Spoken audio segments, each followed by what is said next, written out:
Why are we seeing more of these threats? Is it because more people like you are getting better at tracking them down, or there are just more of these things happening out there? Well, I think it's a combination of both. It's a pleasure to be here. I think in this particular case, the vulnerability was widespread. Roughly 1 in 4 users visiting the web, going to any website that hosts this type of exploit, would have gotten compromised. And we don't see this going away. In fact, we detected this particular threat group as recent as Friday, and we had to move very quickly to get detection, response, prevention, and advisory out very quickly in order to respond to this threat. Fundamentally, I don't see that this particular issue is going to go away anytime soon. Darien, are you looking in particular for flaws in XP because it's not being supported, with the notion that hackers are doing the same? No, actually, we're looking at the threat groups that are actually using these attacks and using these vulnerabilities to go after victims worldwide. In fact, we're able to detect and see these types of zero-day vulnerabilities being weaponized into attacks just by looking at the effects of the victims involved. And we're able to then further develop defenses, protections, as well as advisories based upon that. We don't need to necessarily go through and document all the different vulnerabilities. These attackers are already doing that for us. So, Darien, walk us through how serious this particular vulnerability is and what does it actually mean? Well, so fundamentally, zero-day vulnerabilities and zero-day attacks are roughly 2 different things. Vulnerabilities themselves are not necessarily that serious unless you're dealing with a remote code execution vulnerability. That allows an attacker to fundamentally compromise a user remotely, anywhere from on the internet. Those are the types that we see constantly used by these different threat groups, and those are the ones that we see the most severe. Fundamentally, we see this type of issue getting worse over time. Okay, so if I have Internet Explorer, what should I do? Well, fundamentally, right now, you can go through and disable Flash. That seems to be the initial infection vector here. You can also enable IE protected mode.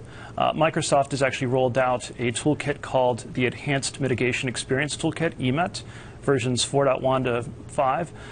Or you can obviously switch to a different browser. You talked about finding the effects of the victims involved and using that as a methodology. What specific effects? Have you got any anecdotes of something that happened to someone or to a company? Well, we certainly, in this particular case, we worked closely with many of our customers who were targeted in this particular campaign.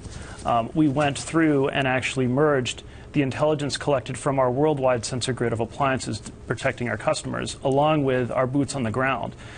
Those folks involved with incident response, professional services, and managed defense to fuse together this information to go from discovering the exploit to rolling out detections for it, to rolling out prevention for it, as well as working with Microsoft to actually release the advisory less than 24 hours on a weekend. So I guess my point is, like, what did you see happening that let you roll all this together into an alert? Well, we start with some sort of spear phishing attack. Typically, in this particular case, the threat group involved was launching some sort of malicious link within mail messages. And unfortunately, those victims were clicking on the links, getting compromised, seeing the results of that, and then learning exactly how the compromise occurred. Because normally, visiting a website should not compromise an endpoint. But in this case, that's exactly what was happening. What do you see happening as a result of this, Darien? A, do you see Microsoft offering a fix for XP users? B, do you see people downloading Chrome or Mozilla instead? I see it's really just a combination. This should be the final nail in the coffin for Windows XP users. They should really not be using that operating system anymore. For those users who are using Internet Explorer, but later versions of Windows, a variety of different mitigations would solve this problem. The most effective one that we've seen is actually deploying EMET, because it would have captured not only this particular exploit, but the past 3 to 4 that we've seen this year, plus 10 or so others for the last year. Unfortunately, though, that's not going to work for most enterprises based off of the pains of rolling out that type of fix. So that's why Microsoft is offering these other different mitigations, such as turning on protected mode, potentially disabling ActiveX controls or Flash altogether.